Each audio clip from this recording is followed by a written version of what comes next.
दई ताड़ी, वो केवल चाबी देता है, वो दरवाजा खोलने नहीं आता। चाबी क्या है? विहंगम चाल, उसी के द्वारा ये दरवाजा खुलेगा। अगर तुम्हारी चाल सही है, आज नहीं तो कल, कल नहीं तो परसों, परसों नहीं तो अंत समय तक ये दरवाजा खुलेगा, खुलेगा ही खुलेगा। लेकिन अगर चाल रूपी चाबी ही गलत है तो तुम्हारा दरवाजा कभी नहीं खुलेगा। 4 दरवाजे, 4 कुल्फ मार रखे हैं, 4 ताले हैं, इन 4 तालों की 4 ही चाबियां हैं। अब जो चाबी गुरु दे रहा है वही ताला खुलेगा। चाबी कोई मंत्र नहीं है, चाबी कोई जंत्र नहीं है, चाबी है चाल। पिंड, अंड, ब्रह्मांड, ये तीनों की जो ताले लगे हैं उसकी 3 चाबियां हैं। यानी आप जाप करते हो तो अंड में रह जाते हो, आप अजप्पा जाप करते हो तो आप अंड में पहुंच जाते हो, आप अनहदनाद सुनते हो तो ब्रह्मांड तक की पहुंच कर पाते हो। जब आप सार शब्द का ज्ञान लेते हो, विहंगम चाल लेते हो, तब जाके आप सत्य तक पहुंच पाते हो। ये 4 ताले, आगे बाणियां आएंगी तो मैं समझाऊंगा कहां पे कैसे क्या क्या होता है। तो इसी को बोला है साहिब ने कि शब्द विहंगम चाल हमारी, कहें कबीर सतगुर दई ताड़ी, खुले कपाट शब्द झनकारी, और पिंड अंड के पार सो देश हमारा है, कर नैनो दीदार महल में प्यारा है। लेकिन वो कब मिलेगा? जब भेदी गुरु तुम्हारे जीवन में आएगा। इसीलिए साहिब ने ये नहीं बोला कि सोई गुरु पूरा कहावे, 2 अक्षर का नाम जपावे, ऐसा नहीं बोला। 2 अक्षर का भेद बतावे, एक छुड़ावे, 52 अक्षरों को छुड़वा दे। 52 अक्षर के द्वारा जितने भी नाम जाप हैं वो छुड़वा दे, और एक लखावे, यानी उस शब्द की पहचान बता देवे कि वो शब्द मिलेगा तो तुम्हारे साथ क्या होगा। जैसे लोहे को चुंबक की पहचान बता दी जाए कि ए लोहे, तू किसी के साथ भी चिपकेगा तो तू चिपक नहीं पाएगा, यानी वो तेरा मूल नहीं है। लेकिन अगर तू किसी ऐसी चीज के साथ चिपका जो फिर चिपका ही रह गया, तो समझ जाना वही चुंबक है। ये लखा दिया गया उसको, लोहे को, कि चुंबक कैसी होती है। यही लखाव कबीर साहब बता रहे हैं। कह रहे हैं जैसे 2 चीजें मिलने पर भी नहीं मिल पाती हैं अगर वो अलग अलग हैं। जैसे मिट्टी में पानी मिलाओ, कभी नहीं मिल पाएंगे। पानी में पानी मिलाओ, मिल जाएगा। यानी तुम्हारा मूल तुम्हारे जैसा ही होगा। अगर तुम उसमें नहीं मिल पा रहे हो तो इसका मतलब वो तुम्हारा मूल है ही नहीं। तो कहते हैं अब तो जाए चढ़े सिंहासन, मिले हैं सार पानी। यानी अगर कोई कहता है कि तुम्हारा परमात्मा तुम्हारे सामने खड़ा कर दूंगा और तुम देख लोगे और टाटा बाय बाय करके चले आओगे, इसका मतलब तुम उसमें मिले ही नहीं, वो तुम्हारा मूल है ही नहीं। तुम्हारा मूल है शब्द। उसमें जब जाओगे तो तुम 2 रह ही नहीं सकते। अब तो जाए चढ़े सिंहासन, मिले हैं सारंग पानी, राम कबीरा एक भय हैं। कोई कहता है कि परमात्मा सामने खड़ा हो जाएगा, उसके चेले भी गवाही दे रहे हैं आजकल, हमने भी परमात्मा को देखा। अरे जब तक तुम देख रहे हो, जब तक तुम दृष्टा हो, चाहे तुम गुरु को देख लो, चाहे गुरु के नूरी स्वरूप को देख लो, तुम दृष्टा हो। और दृष्टा होना ही जीव की निशानी है। जीव दृष्टा है। अज्ञान दशा को दृष्टा कहते हैं। लेकिन जब तुम इस दृष्टा को भी बोध से पहचान लोगे, तब तुम दृश्य और दृष्टा दोनों से न्यारे हो जाओगे। तब जाके तुम्हें समझ में आएगा कि मेरा मूल क्या है। वो एक ही कर लेगा। जब तुम एक ही होगे तो तुम अपना चेहरा कैसे देखोगे? तुम क्या अपना चेहरा बिना प्रतिबिंब के देख सकते हो? नहीं देख सकते हो। तुम अपने में ही पूर्ण हो जाओगे। अब तुम्हें किसी प्रतिबिंब की जरूरत भी नहीं है। जब कुत्ता प्रतिबिंब में देखता है, यानी 1 से 2 होता है, तभी भौंकता है। अकेला कुत्ता कमरे में चला जाए, नहीं भौंकेगा। लेकिन जब माया रूपी प्रतिबिंब सामने आ गया, अब वो 1 से 2 हो गया। अकेले कुत्ते को आप कमरे में डाल दो, अगर नहीं भौंक रहा है तो समझ लो कि वो एक ही है।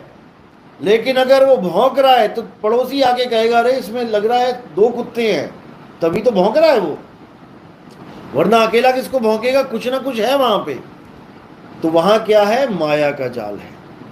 1 से 2 कर दिया माया ने, अब आपने क्या करना है, 2 से 1 हो जाना है। तो इसी को बोला एक कहूं तो है नहीं। अगर कोई कहे अभी 1 हूं तो 1 नहीं है, अभी 2 है, एक ढूंढने वाला और एक जिसको ढूंढा जा रहा है। और जब वो मिल जाएगा तो 2 कहूं तो गाली। जब परमात्मा मिल जाएगा तो तुम 2 रह ही नहीं सकते, तुम कह ही नहीं पाओगे कि मैंने परमात्मा को देखा। तुम कहोगे मैं परमात्मा ही हो गया था उस वक्त, यानी मैं ही शब्द हो गया था, क्योंकि मेरा स्वरूप शब्द स्वरूप है। तो साहिब कह रहे हैं शब्द हमारा तू शब्द का, सुन मत जा सरक, और जो चाहे निज रूप को शब्द ही ले परख। मेरा स्वरूप और परमात्मा का स्वरूप एक है। जब तक तुम ये सोच रहे हो कि कोई और परमात्मा मेरे आगे आके खड़ा हो जाएगा, जब तक तुम अज्ञानता में ही हो। इसी को समझना है। यहां परमात्मा को पाना नहीं है, परमात्मा हो जाना है, अपने स्वरूप को पाना है। और कुछ लोग कहते हैं कि तुम्हारा स्वरूप है सोहंग और परमात्मा का स्वरूप है सत्य। ये भी गलत है। हमारा स्वरूप वही है जो परमात्मा का है। सत्य स्वरूपी नाम साहिब का, सो निज नाम हमारा। जो मालिक का नाम है वही मेरा नाम है। लेकिन दुनिया भर के नाम हमारे रख दिए गए हैं, इसलिए हमें ऐसा लगता है कि मेरा नाम नितिन है, परमात्मा का नाम परमात्मा है, या राम है, या वाहिगुरु है, या गॉड है। ये दोनों ही नाम कृत्रिम हैं। असली नाम क्या है, मेरा भी नाम आत्म राम है और परमात्मा का भी नाम आत्म राम है। वो राम है, आत्म में राम, राम में आत्म, वो 2 है ही नहीं। लेकिन अज्ञानियों को समझ में आने वाला नहीं, क्योंकि उस चीज का उन्होंने कभी अनुभव किया नहीं। किया भी क्या बोलूं मैं, हुआ नहीं। क्योंकि किया तो तब बोलूं जो अपने मन से किया जा सके, ये किया जा ही नहीं सकता। ये जो मिलता है मालिक की दया से, गुरु प्रसाद के रूप में मिलता है। तो इसी को साहिब ने बोला, नानक साहब की वाणी है, अपने सेवक की आपे राखे, आपे नाम जपावे। यानी जब वो चाहता है तभी तुम इस काबिल बन पाते हो कि तुम सिमरन कर पाओ, नहीं तो तुम्हारी किस्मत में सिमरन है ही नहीं। जिन्होंने नाम ले लिया वो ना कर पा रहे हैं, उनके दिमाग में 24 घंटे सास बहू मकान दुकान झगड़े लफड़े यही चलता रहता है। कौन सिमरन करेगा? जब परमात्मा चाहता है तो स्वयं से सिमरन होता है, तब तुम्हारी लगन लगती है। जब वो चाहेगा, तुम कहो तुम सिमरन कर लो तो तुम केवल बैठ सकते हो, तुम केवल सूरत को रोकने की कोशिश कर सकते हो, लेकिन वो भागेगी। और जब परमात्मा करवाता है तो चुंबक की तरह लोहे को जैसे खींचता है, ऐसे सिमरन चलता है। तो ये सब मालिक की दया है। हमने पूरे विश्वास के साथ बोला है, अंधविश्वास के साथ नहीं। विश्वास और अंधविश्वास में क्या फर्क है? विश्वास होता है परखने के बाद, और अंधविश्वास होता है कहीं सुनी बातों पे। हमने पूरे विश्वास के साथ यानी परखने के बाद, रास्ते को परखना है हमने कि हमारा गुरु हमें क्या रास्ता दिखा रहा है, क्योंकि रास्ते पे हमने चलना है। रास्ते पे चलेंगे तभी हम मंजिल पे पहुंचेंगे, नहीं तो कोई हमें मंजिल पे पहुंचाने वाला नहीं है। इसीलिए बोला गया है कि राह बेचारी क्या करे, अरे पंथी ना चले विचार, अपना मार्ग छोड़ के फिरे उजाड़ उजाड़। सरकार ने किसी गांव से शहर को एक सड़क बना दी जंगल के बीच में। तुम जंगल तक तो आए, उसके बाद तुमने मोटरसाइकिल या कार जंगल में उतार ली। अब भटको वहां पे, ना गाड़ी चलेगी ना कुछ। तो अपना मार्ग छोड़ के, हमारा मार्ग क्या है? विहंगम मार्ग। विहंगम चाल, उसको अगर तुमने छोड़ दिया तो तुम्हें इस दुनिया का कोई गुरु नहीं बचा सकता, क्योंकि किसी गुरु की हैसियत नहीं है जो तुम्हें बचा सके। बचाने वाला कौन है? वो शब्द गुरु है, और उसकी प्राप्ति केवल विहंगम चाल से होती है। इसीलिए वाणी में बोला है, सेवा को दो ही भले, एक संत एक राम, और राम है दाता मुक्ति का, संत जपावे नाम। यानी संत केवल तुम्हें नाम को कैसे सिमरन करना है इतना भेद बताएगा, बाकी सब राम के हाथ में है। भूल जाना इस बात को कि कोई गुरु तुम्हें बचा, कोई नहीं बचा सकता। एक डाल दो पंछी बैठे, एक गुरु एक चेला, गुरु की करनी गुरु भरेगा, चेले की करनी चेला। तोड़ जा हंस अकेला। आपको ऐसा गुरु चाहिए जो आपको अकेला कर दे। आज जितने भी ड्राइवर हैं, बसें चला रहे हैं, आज जितने भी इंजीनियर हैं, पुल बना रहे हैं, आज जितने भी डॉक्टर हैं, पेशेंट को ठीक कर रहे हैं, ये भी कभी चेले थे और बिना गुरु के एक कदम नहीं चल पा रहे थे। अगर इनको ऐसा गुरु मिलता जो सारी उम्र इनको चेला ही बना के रखता, तो ये कभी अकेले काम कर ही नहीं पाते। लेकिन आज हर ड्राइवर अकेला है, आज हर इंजीनियर अकेला है, अकेले के दम पे बिल्डिंगें बना देता है। आज हर डॉक्टर अकेले ही हॉस्पिटल में बड़े से बड़े ऑपरेशन कर देता है, वो नहीं भाग रहे अपने गुरु को बुलाने के लिए।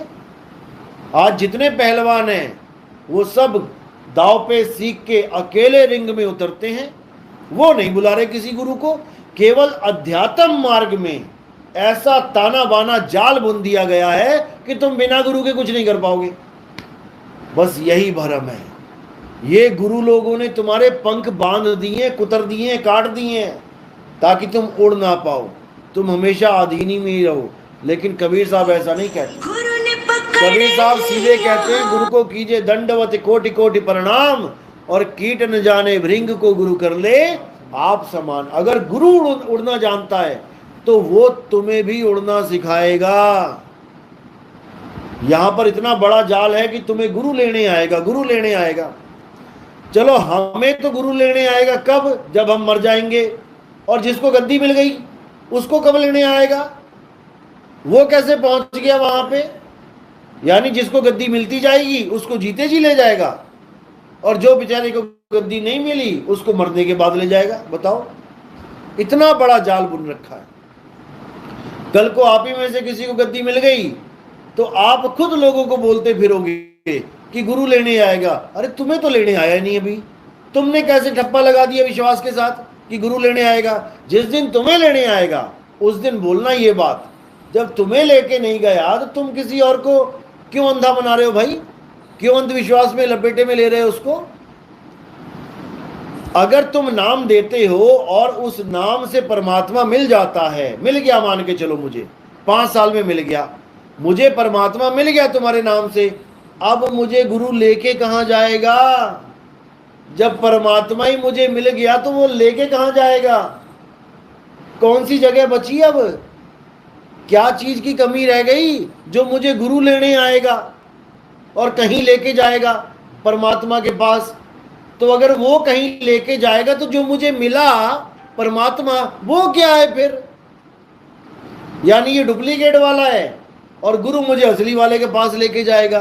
ये सब बेवकूफ बनाते हैं। अब इन्हीं चीजों से आपने ऊपर उठ जाना है। गुरु आपको इतना समर्थ बना देता है कि आप बिना गुरु के ही वो सारे काम कर सकते हो जो एक गुरु करता है।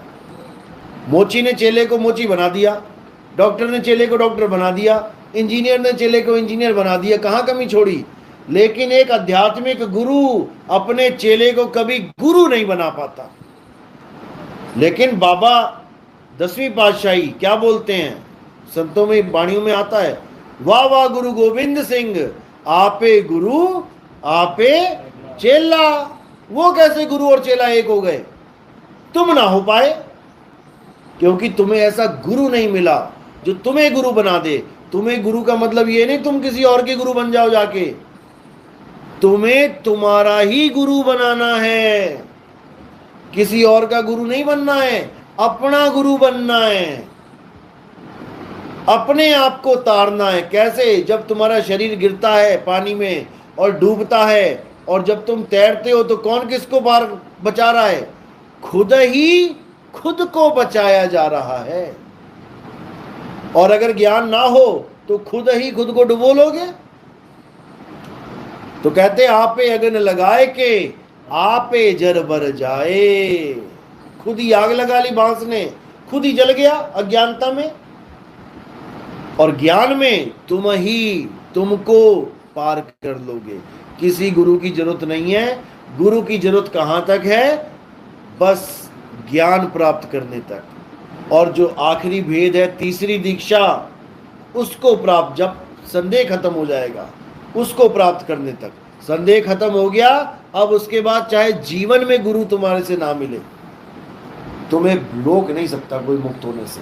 बाबा नानक जब कन्याकुमारी से अरब देश तक गए, कितनी बार गए? एक ही बार गए। उन्होंने वहां भेद बताया, सारा कुछ समझाया, बात खत्म कर दी। अब वो दोबारा कभी भी ना मिले तब भी बात बन जाएगी, क्योंकि वहां